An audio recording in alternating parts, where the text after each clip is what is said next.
Hello everyone. तो कैसे हैं आप सब लोग। चलिए अब स्टार्ट करते हैं वीडियो को और वीडियो में देखेंगे लिमिटेशन और इम्पोर्टेंस ऑफ प्लानिंग। लिमिटेशन की शॉर्ट ट्रिक ये रही आपके सामने। NCR time DC.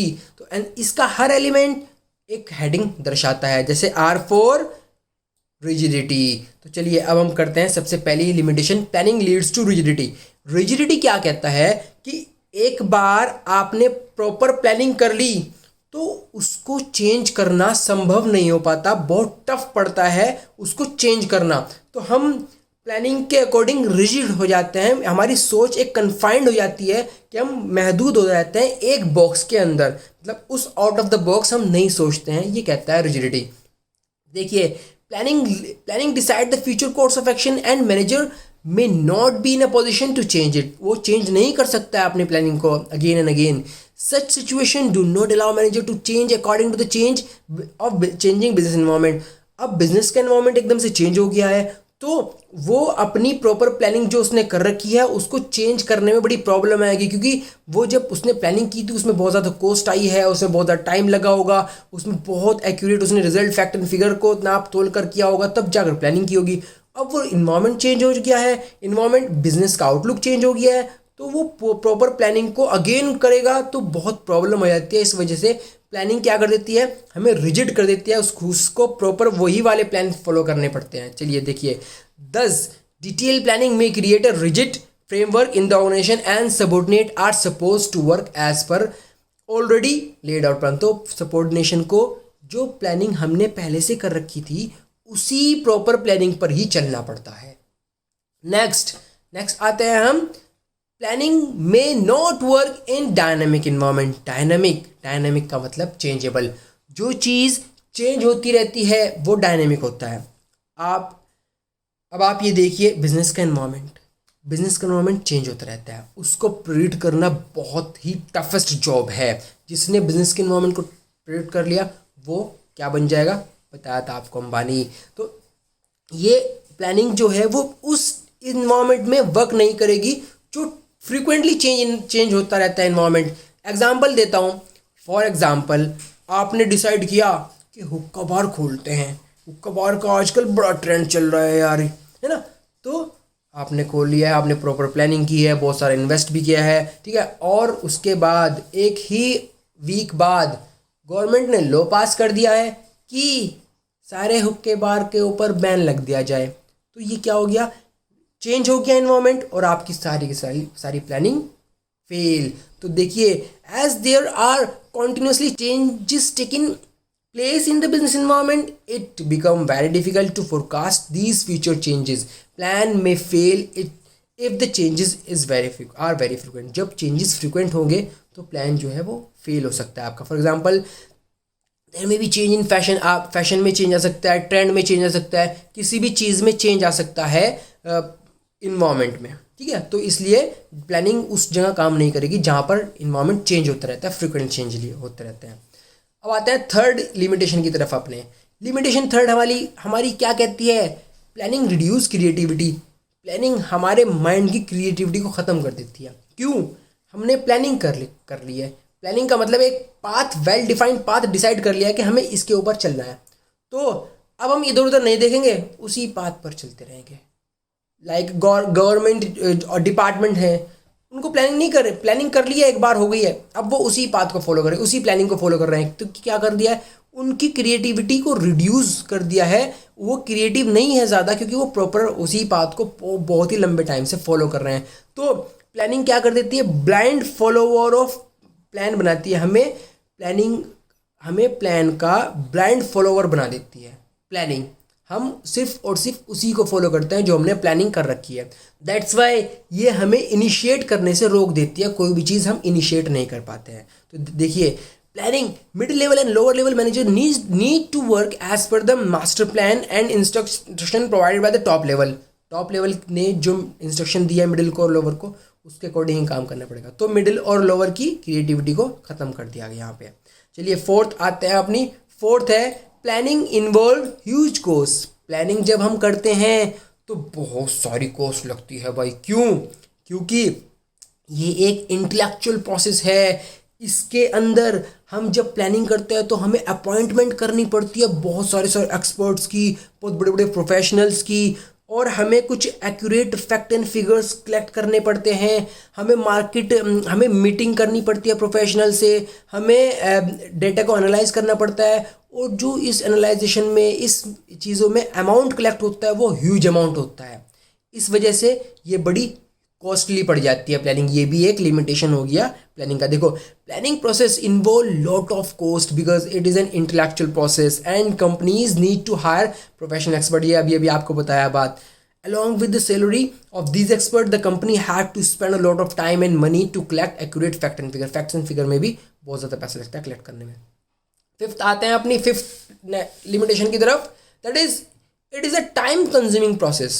टाइम लगता है, प्लानिंग में हमेशा टाइम लगता है। जैसे एग्जांपल देता हूँ इसका तो मैं आपको, आप लोग 12th क्लास करने के बाद अब प्लानिंग करोगे कहाँ पर एडमिशन लें, बहुत कन्फ्यूज़न, बहुत केओस, आपके माइंड में जो है प्रॉब्लम्स ही प्रॉब्लम्स रहेंगी। आप अपने टीचर को फ़ोन करोगे, कभी मुझे फ़ोन करोगे, कभी अपने भैया को फ़ोन करेंगे, कभी कुछ कभी कुछ। तो क्या हो रहा है, ये एक बहुत टाइम ले लेता है कि आपको एडमिशन कहाँ लेना है, प्रॉपर कैसे एडमिशन होगा। तो ये it is a time consuming process. देखिए, manager need to spend lot of time to understand market trend. बहुत टाइम लगता है मार्केट ट्रेंड को समझने में। एक लॉन्ग वे होता है प्लानिंग का। And there impact on business, और उसका इम्पैक्ट क्या पड़ेगा बिजनेस पर। Lot of time is need to in developing planning premises को डेवलप करने में भी बहुत ज़्यादा टाइम लग जाता है। और बहुत देखिए, हमें क्या करते प्लानिंग में क्या करते हैं हम ऑल्टरनेटिव में से चूज़ करते हैं कि ये वाला बेस्ट ऑल्टरनेटिव है, ये वाला बेस्ट ऑल्टरनेटिव। ये तो प्लानिंग कर रहे हैं हम, तो उसको चूज़ करने में, उसको इवेल्युएट करने में भी बहुत ज़्यादा टाइम खर्च हो जाता है। इस वजह से ये टाइम कंज्यूमिंग प्रोसेस होता है। चलिए अब देखते हैं हम सिक्स्थ और लास्ट हमारी लिमिटेशन है, planning does not give guarantee success. एक बार आपने प्लानिंग कर ली और वो सक्सेसफुल हो गई, अब ये श्योरिटी नहीं है कि अगेन वो ही प्लानिंग सक्सेसफुल हो पाएगी। आपको नेक्स्ट सिनेरियो के लिए, नेक्स्ट फिनोमेना के लिए एक नेक्स्ट प्लानिंग करनी पड़ती है।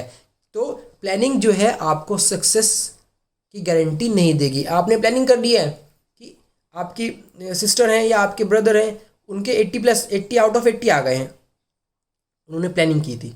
ज़रूरी नहीं है कि वही वाली सेम प्लानिंग आप करो। आप अपने माइंड के हिसाब से, आप अपनी सिचुएशन के हिसाब से प्लानिंग करेंगे। तो देखिए, the success of an enterprises is possible only when the plans are properly drawn and implement.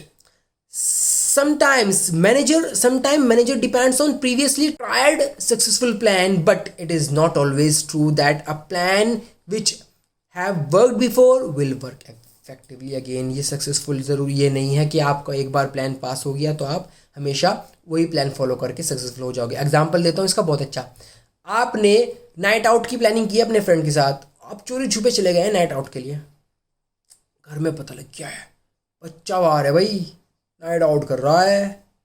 तो आपने प्लानिंग उसके लिए भी कर रखी है कि पापा बोलेंगे तो मैं पापा को बोल दूंगा कि पापा एक लड़का है, मेरा फ्रेंड है, उसकी तबीयत ख़राब है, मैं उसकी करूँ।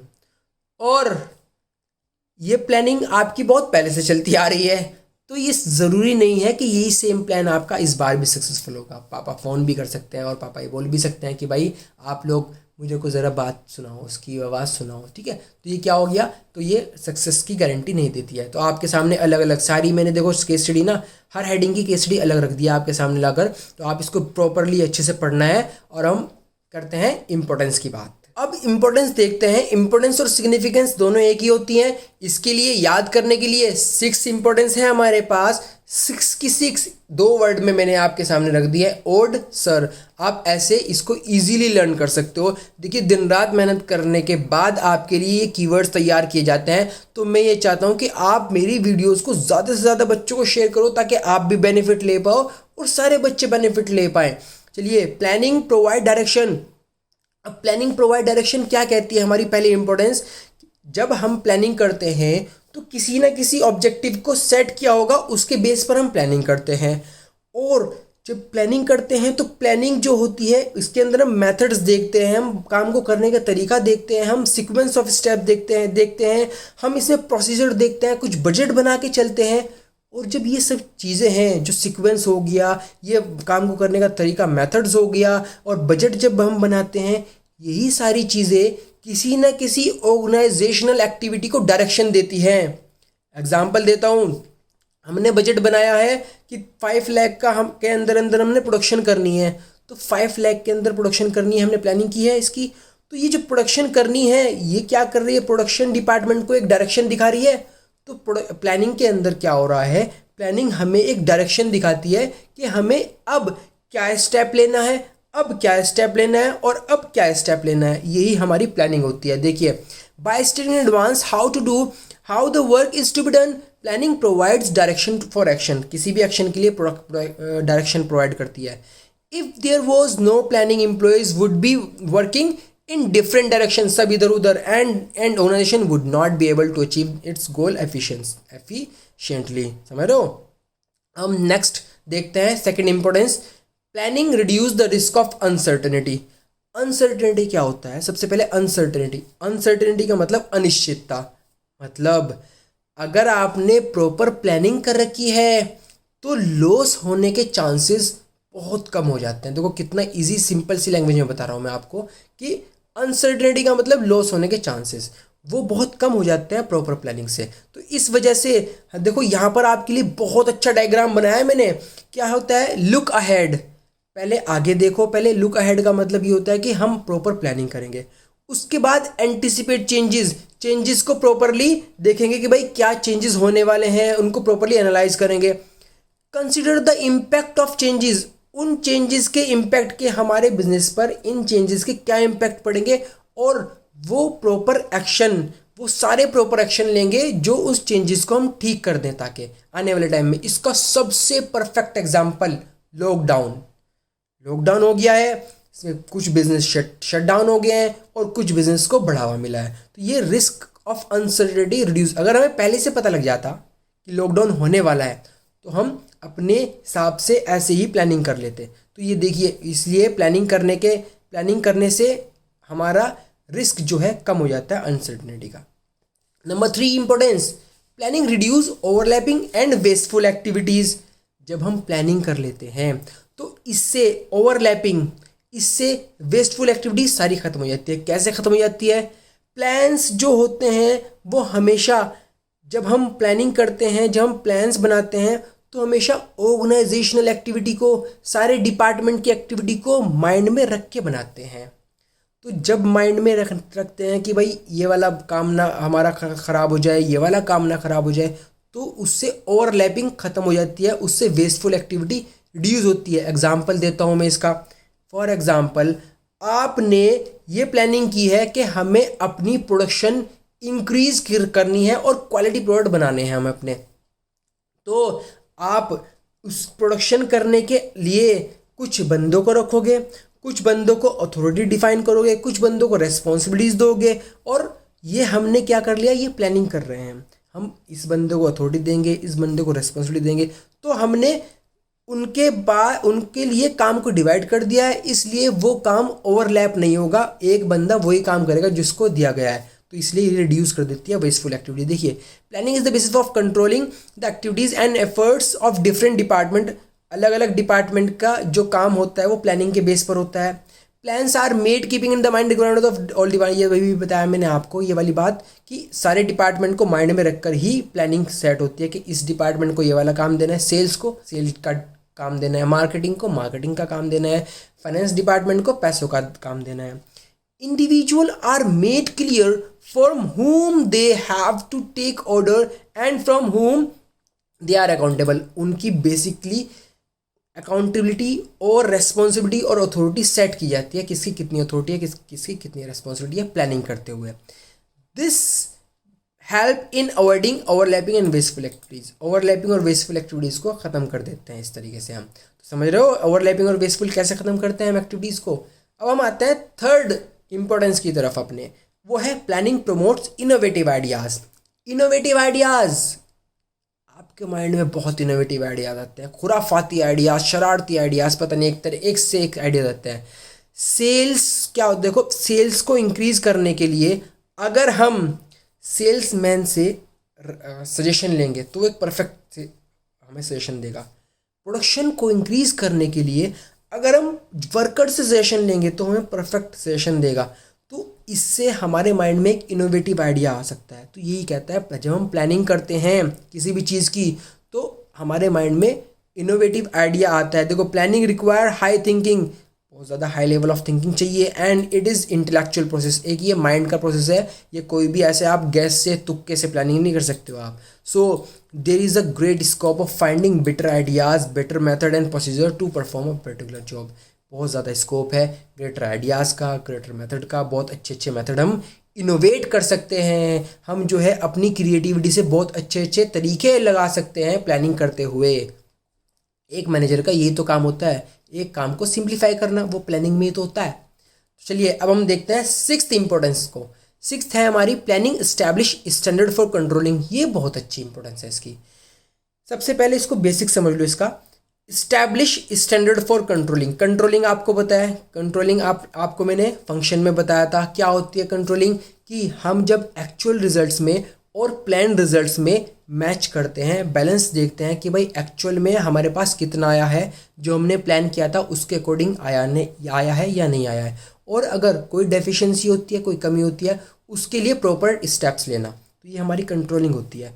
अब कंट्रोलिंग के अंदर हम लास्ट में कितना कंट्रोल करने वाले हैं ये प्लानिंग में ही तो सेट किया जाता है। एग्जाम्पल देता हूँ, आपको 80 आउट ऑफ 80 लाने हैं, तो आप प्लानिंग कर रहे हो 80s की कि 80 आउट ऑफ 80 आ जाए, और लास्ट में कंट्रोलिंग में जब आप देखोगे कि कंट्रोलिंग करने के लिए, जब आप कंट्रोलिंग करोगे, कंट्रोलिंग करने के लिए आपने अपना स्टैंडर्ड सेट कर दिया है कि मुझे लास्ट में 80 के ऊपर कंट्रोलिंग करनी है, मुझे अपने आप को चेक करना है 80 आउट ऑफ 80 लाकर। ये होती है कंट्रोलिंग। देखो planning provide the standard against which the actual performance can be measured. ये तो आपको पता है कि प्लानिंग जो है, प्लानिंग के अकॉर्डिंग ही हम किसी भी एक्चुअल परफॉर्मेंस को मेजर कर सकते हैं। Can be measured and evaluated, thus planning provide basis for controlling. देखो इसका एग्जाम्पल है, एग्जाम्पल से आपके बिल्कुल बात क्लियर हो जाएगी।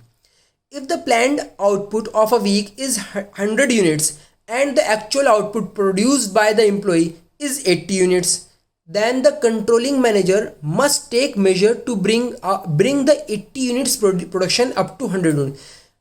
एक वीक में हमने प्लान किया है कि 100 यूनिट्स बनानी है, और एक्चुअल में कितनी आ रही है, 80 यूनिट्स बन रही है। देन जो कंट्रोलिंग मैनेजर होता है वो एक प्रॉपर स्टेप्स ले, प्रॉपरली क्या देखे कि हमें 80 से 100 यूनिट को कैसे बनाना है, वो प्रॉपरली ये देखे। लेकिन अगर हम आउटपुट ही 100 रख देंगे तो is not given by the planner, then finding out whether 80 unit production is sufficient और not will be difficult to know. तो अब हमें ये जानना है, बड़ी प्रॉब्लम हो जाएगी जानने में कि ये 80 यूनिट्स जो हमने सेट किया है ये क्या सफिशिएंट है।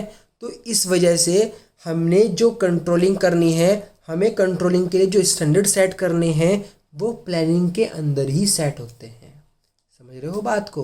तो प्लानिंग इस्टेब्लिश करता है स्टैंडर्ड कि आपको कंट्रोलिंग कितने स्टैंडर्ड की करनी है, आपको अपना एम कितना स्टैंडर्ड वाला बनाना है, आपको 80 आउट ऑफ 80 लाने हैं, 70 में लाने हैं, 60 में लाने हैं, या फिर सिर्फ 33 पर पास हो जाना है। ये किस में होता है, या आप प्लानिंग में सेट कर देते हो पहले ही। ये है एस्टेब्लिश स्टैंडर्ड फॉर कंट्रोलिंग। ये आपके हो गए हैं सारे के सारे इंपॉर्टेंस। ये केस स्टडी, इसको जल्दी से पकाओ और पकाकर खा लो। और आपके सामने अब है एक case study question number 1। Question number 1 का आंसर नंबर 1 मुझे कमेंट सेक्शन में करो, और जितने भी बच्चे देख रहे हैं प्लीज़ सब लोग करो, सब लोग कमेंट करो, सब लोग को बताओ मुझे कि भाई हमारे पास ये आंसर आता है, तभी तो मेरे को मालूम होगा कि आप लोग के पास मेरी बात पहुंच गई है। तो अब चलिए टाटा करते हैं, बाय बाय करते हैं, नेक्स्ट वीडियो में मिलते हैं।